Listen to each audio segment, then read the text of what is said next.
はい、クーロンです。今日は上のセルをコピーして編集モードにして編集するやり方をご紹介します。これ、皆さん大体使うのは上のセルのコピーは Ctrl D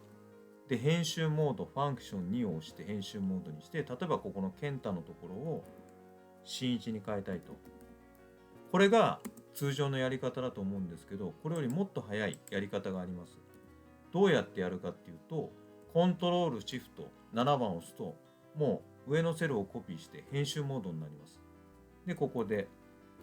新一と入れれば、1個キーを押さずに済みます。なので、ぜひね、これが最短のやり方なんで使っていきましょう。